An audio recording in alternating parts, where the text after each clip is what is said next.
Hi, my lovely listeners. This is Libby, and this is a bonus episode of Making Polyamory Work.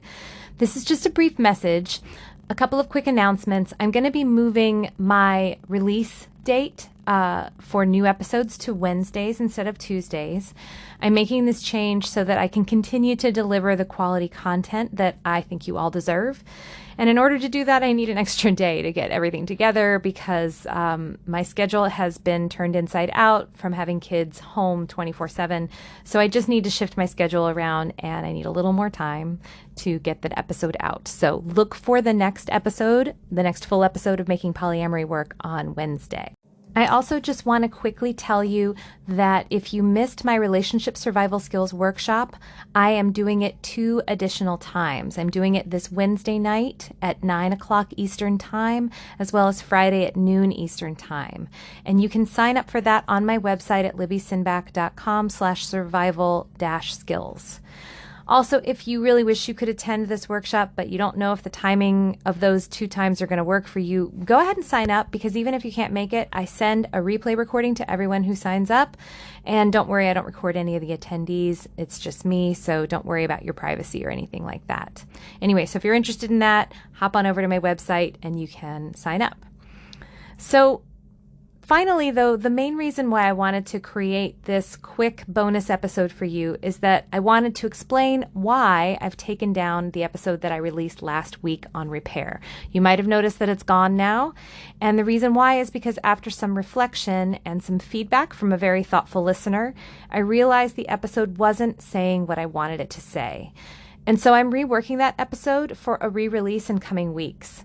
And I also want to say a couple things about that episode right now, just to clarify some things, because about 300 people listened to it. Content note here, I will be referencing, although not describing, some acts of violence. The first thing is, I want you to know that I realized I ended up combining 2 very different concepts in this episode on repair, and I think both needed a bit more nuance and attention and separation to really get it right. The first concept that I was presenting, the one that was the main point of my episode, was around repair, around typical relationship problems that are common, that are normal. You know, we all make mistakes, we're negligent, we sometimes fall short of our expectations and our values. And when we act in a way that's not in accordance with our values or what our partners should be expecting from us, especially if that hurts people we care about, it's important to repair with those people that we love. But the incident that I used to frame that concept is something that I want to just be clear isn't the same as a normal everyday relationship transgression. Depending on the context and the people involved, punching a wall or another inanimate object, throwing things, or other physical acts of rage can be experienced by the people involved as violence. And I want to be clear so that nobody mistakes what I think here. I am a big no on violence, whether it be physical, whether it be emotional, whether it be sexual, whether it be financial, whether it be informational or psychological. No matter what kind of violence it is, it's not okay, whether it's intentional or whether it's the result of a loss of control. I stated this on the episode, but I just want to make sure that it doesn't get lost. Under no circumstances is violence okay. There are many different levels of boundary violations that can happen in relationships, but I want to be clear that they do not all have equal value. Some are really common and mild, and some are more extreme. And I believe that by using an example that is on the more extreme end to talk about repair that I think everyone needs to learn how to do, I can see how some people might get the message that I equate something like being dismissive of someone's feelings with punching a wall. And I want to make clear to my listeners, they're not equivalent. They're different, and I mixed them up, and I apologize for that. I do hold the view that just because you do something extreme doesn't mean it's unforgivable. I do believe that there are times when there is a way back from an extreme transgression.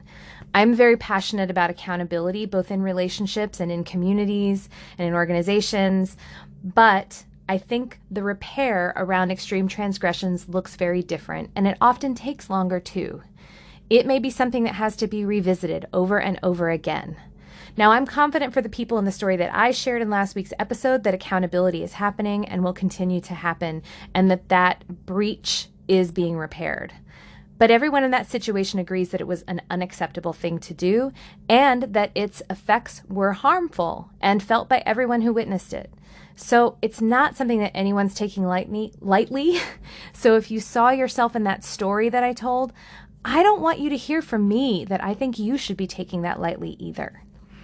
So because I mixed up ideas of accountability for a violent action with the importance of repair for everyday kinds of screw-ups, I don't think I did either of them adequate justice. And so I pulled the episode, I'm just going to retool it, I'm going to write a new episode on repair, and I'm also at some point in the future going to talk about accountability and repair for extreme boundary violations, as well as talking about when you absolutely should not repair, because there are times when that's also the case. And I also just want to take a moment to apologize to any of my listeners who were triggered or otherwise harmed by my words last week. I owe it to all of you to do better. And since I know better, I will do better. And I also want to thank the listener who reached out to me with their feedback on how the episode landed for them. It helped me a lot to see what was going on. And because I saw very clearly that their perspective was correct, I was able to take steps to fix it. I'm taking my own medicine, y'all. I broke it and now I'm fixing it. So that's all I have to say about that. And so thank you very much for being with me today. Definitely reach out to me if you have any questions or thoughts about what I've said today or in past episodes. I love hearing from you always. And also keep your eye out for a new episode dropping Wednesday. Until then, my friends, bye.